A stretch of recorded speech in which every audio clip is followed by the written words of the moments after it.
But kung may mangyari, hindi na maulit yung nangyari ngayon na bawat LGU, iba ang sistema ng pamimigay. Hopefully, yung national ID nakakabit na sa Paymaya or sa anuman bangko. And hopefully, sa database pa lang, alam na natin sinong may stage 1 cancer, sinong buntis, sinong ETV online channel. In the service of the Filipino online world. Magandang hapon sa ating Chairperson Jonathan Alvarado, Vice Chairperson Mike Defensor, Deputy Speaker Villafuerte, sa lahat ng ating mga colleagues na nandito. Of course, sa isa sa pinakamalapit sa akin na Secretary Rolly Bautista, Sir, thank you po. Second time na mag-attend in a row. Just shows how important this is to you. Thank you po sa respeto nyo sa Kongreso, sa mga USEC, ASEC. Madalas po, whether in secular terms or sa Bible, dinidikdik sa isip natin ng ating mga magulang. Kung anong ating itatanim, yan din ang ating aanihin. So allow me to just try to give the bigger picture at hindi lang DSWD ang pag-usapan ngayong hapon. Maikli lang, Mr. Chairman, permission to digress ng konti. Meron kasi akong kakwentuhan kanina sa text. Contemporary ko, pero bagong kakilala din lang. At pinag-uusapan namin yung idealism namin nung college. At sinasabi niya, yung ginagawa natin ngayon ay part ng idealism natin sa college, pero napaka-complex pala at napakadali palang paniwalain ang tao sa mga maling konsepto kapag ka ikaw ay may pamilya na, pag ikaw ay may negosyo na, or in other words, kung you're already part of the system. So when we were all in college, bagamat iba yung mask na suot ng ating chairman, siya ay taga San Beda, katabi naman po niya ay taga Lasal, sa magkabilang dulo, si Mike Defensor at ako, I had the privilege of going to UP. Of course, si Secretary at ilan sa mga USEC dito are proud PMAers. All of us had the same idealism. We wanted to change the world. Hindi po ba? Wala pong graduate sa atin na ang iniisip, yung personal lang. Maybe yung pamilya. Pero we really wanted to make a difference and change the world. That is why in 2016, when President Duterte running for president, and I had the privilege of running for his vice president, we made promises that we wanted to make sure we fulfilled. At isa sa promise na yan ay yung political, economic, ecological system ay iibahin namin. Bakit po?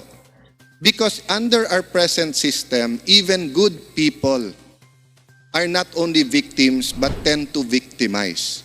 No? So, when we say do what is right, or pag sinabing dapat malinis ka, kung tayo lahat ay isda at ilalagay mo sa Pasig River, wala pong magiging malinis sa atin dahil madumi ang Pasig River. So ang ginagawa po ng Duterte administration ay nililinis ang Pasig River. No? Meron po talagang greedy. Meron po talagang tao na kahit anong gawin mo, more, 'di ba? Kahit sino masaktan gagawin. But I'd like to believe most of the people hindi totoo 'yon. Even those part of the oligarchy. Even oligarchs during certain administration complain of an uneven playing field. Panahon ni Marcos, meron po tayong cronies. Panahon po ni President Cory, meron tayong mga kapamilya, yung Pamilya, Inc., di ba? So sa bawat administrasyon, may sinasabing pinapaboran. Kaya I can tell you honestly, I looked the President in the eye before I vied for the speakership and told him, Mr. President, may nagawa ka na hindi nagawa ng dating mga Pangulo. Ano yon? Sabi ko, you leveled the playing field. Sa'yo, kahit gaano kayaman, kahit sino man sila, anuman ang relasyon sa'yo, kakilala mo o hindi, pantay-pantay ang paningin mo. Pero in every other administration, may paborito parati. At kung paborito yung isa, yung hindi paborito, umaangal. So pagpalit ng administrasyon, yung dating hindi paborito, o ako naman kasi nadihado ako nung isa. So even oligarchs complain of a non-level playing field. But that doesn't mean there's no oligarchy. So sa telco, you only have Globe and Smart. There are very, very good people in Globe and Smart. But talagang na-delay tayo sa pag-develop ng internet natin dahil dadalawa sila. And dahil ang interest din nila while serving the Filipino is also yung bottom line, yung kikitain at yung ibibigay sa shareholder nila. Kaya sabi ko ecosystem. Hindi pwede yung isa will be very magnanimous, malulugi naman, yung isa namang kikita, from oligarchy, magiging monopoly naman. So, yes, there are oligarchs in the country. Yung nagsasabing wala at hindi to totoo, hindi ko alam kung nasan mundo kayo. College pa lang tayo, national situation, local situation. Mag-agreement tayo sa capitalism, sa communism, sa socialism. We all know that there are very rich and powerful people on both sides, sa US, Democrats, Republican, sa UK, sa Labor Party, sa Conservative, di ba? Sa Pilipinas, ganun din. And these oligarchs are in the best position to pass the laws, to change the laws, to use the laws, to abuse the laws. And kasama nito ay very powerful politicians na either nagamit, nagpapagamit, or very happy na magkonsyaba din sa kanila. Sasabihin nyo sa akin, hindi totoo yun? Bakit nagkaroon tayo ng batas na SAAN? Kaya tayo nagkaroon ng batas na SAAN dahil yung ilang politiko na tumutulong sa ilang negosyo, yung mayaman na galing sa masama. So para mabantayan natin yan, nagkaroon ng Statement of Assets and Liabilities. Sasabihin nyo po sa amin, katulad sa ABS-CBN, hindi, sabi nila na lahat, legal. Kaya nga po sa anti-graft law natin, nagkaroon po ng konsepto na grossly disadvantageous to the government. Before this law was passed, yun ang depensa parate nung pumapasok sa kontrata. Ang sasabihin sa atin, boss, legal to. Pumayag COA dyan, pumayag legal namin. And then with further investigation, it's grossly disadvantageous to the government. I'll give you an example. Nagpa-bidding tayo. Pinaatras lahat ng ibang nagbidding. Yung winning bidder, o kaya nagkuntsabahan, sinabi nung isa sa 4 na bidder, tulungan ko na lang kayo, bayaran ko na lang kayong tig 2%, pero walang tataas sa ganito. Nanalo siya. Pwede ba niyang depensa sa korte? Illegal po to. Ang in-uphold po to ng COA. Hindi, kinunsyaba mo nga yung iba. You abuse the system. In other words, maraming nakakalusot kasi maraming nagpapalusot dahil pumapayag tayo na makalusot. The statement of Vice President Robredo and Senator Grace Poe proves without a doubt that there are oligarchs and they are alive and kicking. To say that the ABS-CBN issue will have a chilling effect on journalists o on freedom of press, bakit po ang Channel 5 at Channel 7 walang problema sa pagpasa ng kanilang prangkisa? Alam niyo po ba, in my case mas maraming matinding tuligsa sa akin na nanggagaling sa DZBB kaso sa DZMM. Kung freedom of expression lang ang pag-uusapan, mas maraming tumitira sa akin sa Channel 7 at saka sa DZBB. Pero bakit po I respect them? Tinuturing ko pa rin kaibigan. Pag humingi ng interview, nagpapa-interview pa rin ako. Ganun din sa Rappler. Tanong niyo sa mga taga-Rappler sa DFA, never ko sila in-exclude, kinakausap ko. Bakit? Because they are not playing Kingslayer or Kingmaker. In the terms of the presidency, yung Rappler, sorry, but very in a very unfair way ka presidente, parang gusto nyo na talagang palitan So there's a line between negative reporting, tinitira mo, freedom of press, and there's a line between being a kingmaker and kingslayer. Sa print at sa social media, bahala kayo because karapatan nyo yan. Pero sa radio at TV, especially during times of election, kasama sa election code yan at kasama yan sa prangkisa nyo, you cannot be partisan. You can hit very hard, but you cannot be partisan. In my case, yung libreng gamot sa Taguig, commercial namin, tapos may nakalagay lang na t-shirt na Makati, pinabura yung Makati Pero pagdating kay President Duterte, sinasabi na ng mga bata, mamamatay tao, pinayagan pa rin i-air. So kitang-kita mo talaga na may tinititigan at may tinitignan, may kinikiligan talaga. Everyone knew that during President Aquino's time, ang dating talaga nila tuwid na daan. And to be fair, sometimes mahigpit. Isa sa mga dragon ladies niya yon ay si BIR Commissioner Henares. Together, President Aquino and BIR Commissioner Henares, nililinis daw ang mga anomalya, ang mga overpricing, ang mga, together with the Commissioner, yung mga tax evaders. Bakit po ang mighty corporation, isang tingin pa lang po ni Secretary Dominguez at ni BIR Commissioner Dulay, nakita talagang grabe. 30 billion po ang binayad sa gobyerno, tapos binenta na yung negosyo. Binenta na yung negosyo. Hindi dahil gusto ibigay ng ating Pangulo kung sino man, hindi niya kilala yung bumili. Kaya lang sabi niya, pagka ganyan ang ugali, babalik at babalik sa dati at dadayain pa rin ang gobyerno. 30 billion po yan. Ang PAL po, 6 billion ang binayad. Binigyan ng deadline, December 2017. Again, there are very good people in PAL. The TANs have donated a lot during this COVID-19 and in past calamities. Pero, nagdadahilan sila. Legal lahat ng dahilan nila. Pero nung sinabi ng Pangulo, tigilan nyo na ako sa mga dahilan yung legal, magbayad na lang kayo.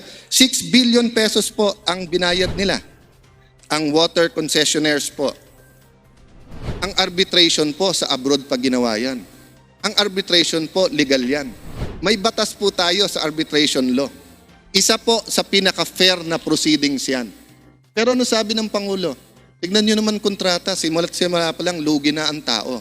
Si Sec Rolly, I think, if I'm not mistaken, nasa PSG pa lang, naririnig nyo na ho kay Presidente, di ba? Nagwa-warning na siya. Ito ang samang kontrata nito. Problema, hindi sila nakinig kaagad, Sec, di ba? So, nung binira, ano nangyari? 3.42 billion and 7.39 billion na dapat sisingilin sa gobyerno, 11 billion. Yung dalawang kumpanya na nagsabi, sige Mr. President, para makatulong kami, hindi na namin sisingilin yon. So kayo ngayon naman nagsasabing legal naman lahat sa ABS ba't hindi pa rin binigyan? Ano gusto nyo? Magbayad ang gobyerno ng 11 billion sa Manila Water at Maynila? Legal naman to Tignan nyo po ang taxes. GMA 7, mas maliit ang kita, pero ang binayad 3 billion in 3 years. Ang ABS-CBN, mas malaki ang kinita, pero ang binayad 600 million.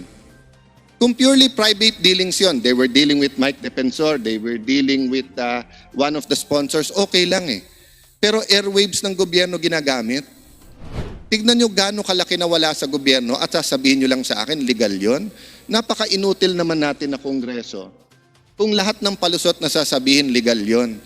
Not everything that is legal is moral. And that's why you have a difference between legal and public policy. The public policy is for you to look at the spirit of the law. Diba?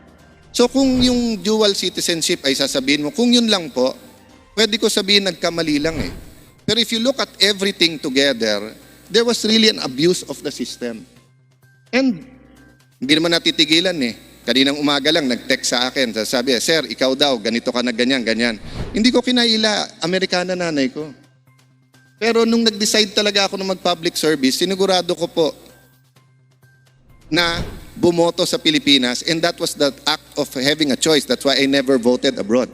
And long before the issue came up, and even if the Supreme Court said na walang diferensya, basta you're a natural-born citizen if you are born of a father and mother, depende sa nationality nila o yung laws ng bansang yan. I have a Filipino birth certificate, kaya nanalo ako sa kaso na yon during that time na tumatakbo akong senador. But my point is this, if I did not give it up at humarap ako sa CA, Commission on Appointments, si Sec Rolly humarap po sa Commission on Appointments.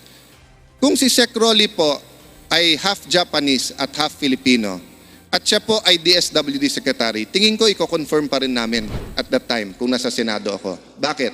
Ang Hapon po, grabe tumulong sa DSWD at sa anti-calamity.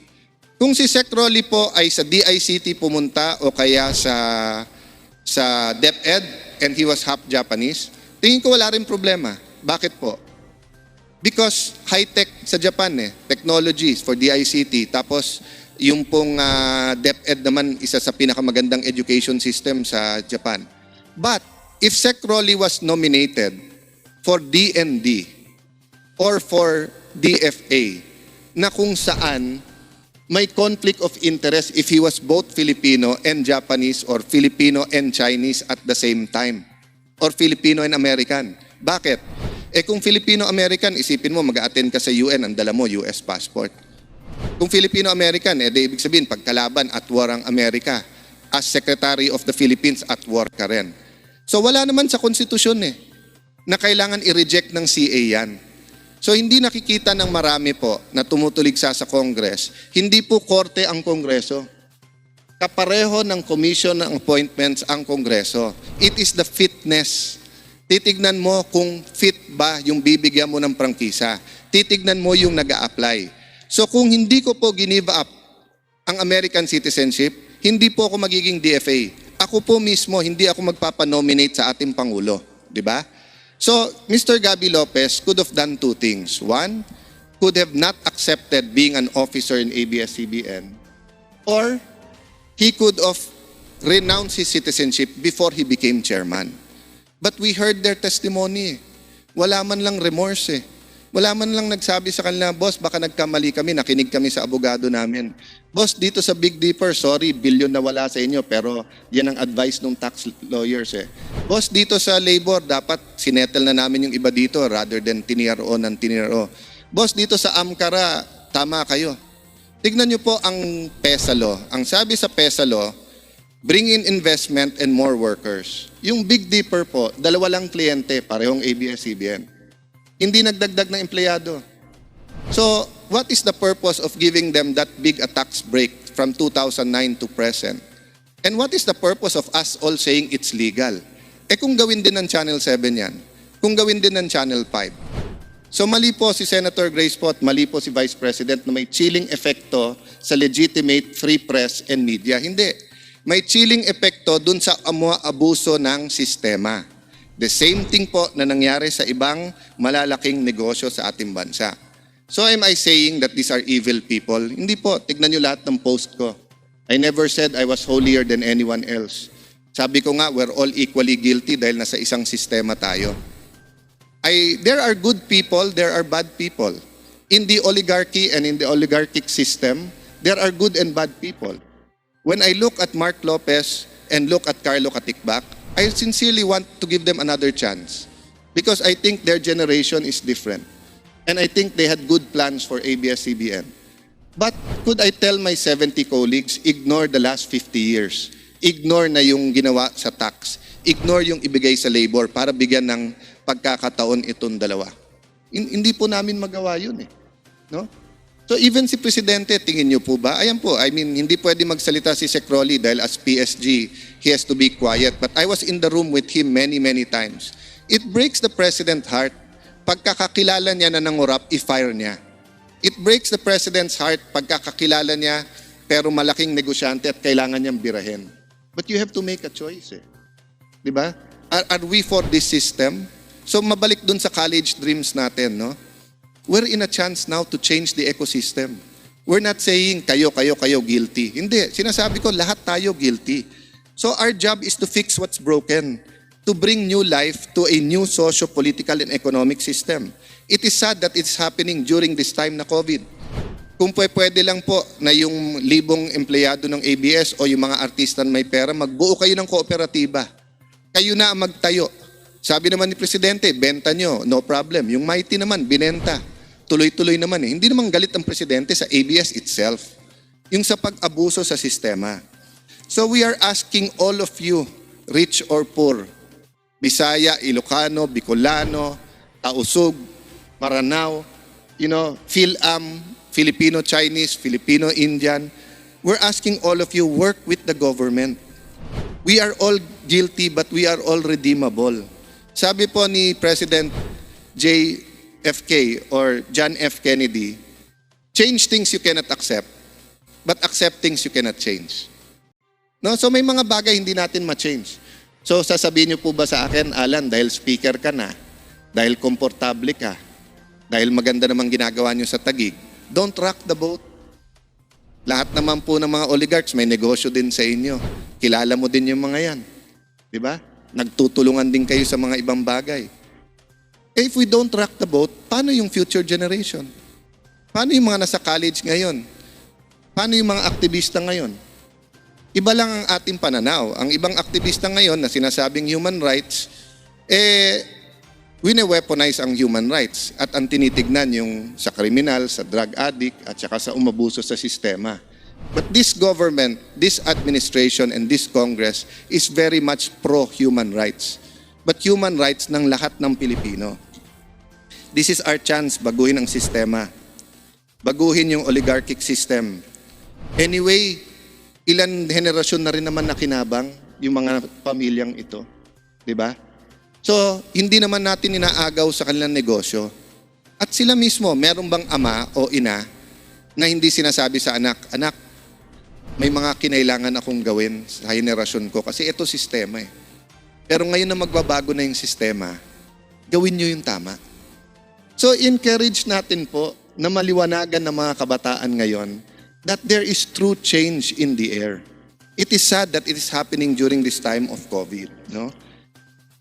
So, bringing it back to the main issue, as I said, I digress, sa DSWD. First and foremost, Sec. Rolly, please accept our gratitude. Despite our complaints, and there are many complaints, marami sa mga kawani mo ang nagka-positive sa COVID. Marami sa mga kawani mo sa DSWD, nagutom din ang pamilya nung nag-lockdown. Marami sa mga kawani mo, hindi na alam kung anong telepono ang sasagutin. Kung tumawag si governor, si mayor, si kapitan, si presidente, si congressman. So we understand that. Please don't let our complaints sound like that we are not grateful sa ginawa ng iyong departamento. Having said that, accept things we cannot change things we cannot accept. May I have a humble request? Meron na pong national hotline ang DSWD. Kung pwede po, ibaba natin sa regional level and later on sa provincial for 3 reasons. 1, para yung lengguwahe. So pag tumawag sa hotline, at Bicol ang salita or Bisaya ang salita or Ilocano, Kapampangan, mas maintindi. Second, mas familiar sila. 'Di ba? Kasi taga-ron sila. And third, Sec, para mas malaman natin kung may nangloloko o hindi. You know, if DSWD announces now that there's a hotline and all of us call, hindi rin sila kayang mag-donate ng 21 million food packs right away. 'Di ba? Ang purpose ko lang dito, Sec, yung sinabi ng Pangulo na dapat walang Pilipinong magutom during COVID. So pa isa-isa kaming mga kongresista, may nahahagip talaga kami pag umiikot kami na gutom na gutom. Pero ito yung mga walang access sa kapitan, hindi kilala ni mayor, hindi naman pumunta sa bahay ni congressman. So at the very least po, kung maka-text o tawag, ma-verify nyo yung pa isa-isang packs, siguraduhin lang natin na sa COVID-19, walang ni isang pamilyang Pilipino ang magugutom or mamamatay sa gutom. Number 2, Sec, with your permission, we'd like to work hand in hand with you na yung pantawid maging pang-ahon. We do understand that there are privacy laws and we do understand that in the past, some LGUs played politics. But let me give you an example in Kamsur, in Taguig, in Albay, even in Bulacan. May mga programa kami like in Taguig, we have 675 million for scholarships. So, and then we have training programs, etc. So yung pantawid, di ba? Yung tatawid lang siya tawid gutom nga tawid. Pero yung pang-ahon, yung medical na pangangailangan nila. Sa Taguig, naghahatid kami ng gamot sa bahay nila. So maybe, Sec, kung hindi pa handa ang DSWD na buong Pilipinas, baka per region or per province, mamili tayo ng city o municipality na willing mag-partner. And kung hindi kaya, let's say kung city na to have 10,000 pantawid, pero pwede tayong mamili ng 100, 500, 1,000, i-combine natin yung project pantawid at pang-ahon. Kasi may maliit akong project niyan. Alam nyo po, pag nakita nyo, siguro next hearing, if I can, pakita ko yung testimonial. Sila mismo ang graduate sa programa, tapos sabi namin, aalis na kami. Kasi kaya na namin. No? And I know you want that too. Pero sobra lang kasi ang daming inatas sa inyo. Third, yung food packs po. Mawalang galang po, but hindi ko talaga po matanggap na before COVID, 20,000 a day ang kayang gawin. Nung nagka-COVID, 10,000 a day. Nung first month, naintindihan ko yon kasi tuliro tayong lahat at kahit saan ka kumuha ng tao, pwedeng may infected. But after 1 month, yung mga LGUs natin, we're already producing 20, 30, 40, 50,000 a day. But I'm not saying that si Yusek, it's his fault. It might be the fault of the system. So I'm asking you again, Sec, and the DSWD family, tell us what you need. May batas ba na dapat baguhin? May extra bang pondo? May authorization ba kayo na pwede? Pwede ba na ayusin natin na ang DSWD ay meron ng MOA sa lahat ng Pure Gold, SM, lahat ng convenience store sa buong bansa na pag may Yolanda type or Sendong type of calamity, kukunin nyo na lang yung goods tapos babayaran na ng gobyerno. So we're not here para manise, but we're here to point out na may problema and to work with you na magka-problema. And lastly, Sec, and my brother Mayor Lino is actually upstairs, kasama to sa i-discuss namin. Usually ang Pilipino ayaw na nagpapasurvey kasi private yung data. Minsan it's ironic kasi lahat naman nilalagay mo sa Facebook. Pero pag gobyerno ang humingi ng data, di ba? So when Lani was a new mayor, humingi siya ng data, kukonti nag-fill up. Nung dumating yung libreng gamot, dun sa mga may diabetes, high blood, yung mga maintenance, sabi nung iba, ba't wala kami? Yung pala hindi sila nag-fill up. Pagdating sa Pasko, wala silang pamaskong handog, hindi sila nag-fill up. So I think now, moot and academic na kung tama o mali na bigyan ng SAP form lahat. But maybe together with the national census, together with either DILG, LGU, we can come up with a better database na susuporta sa national ID.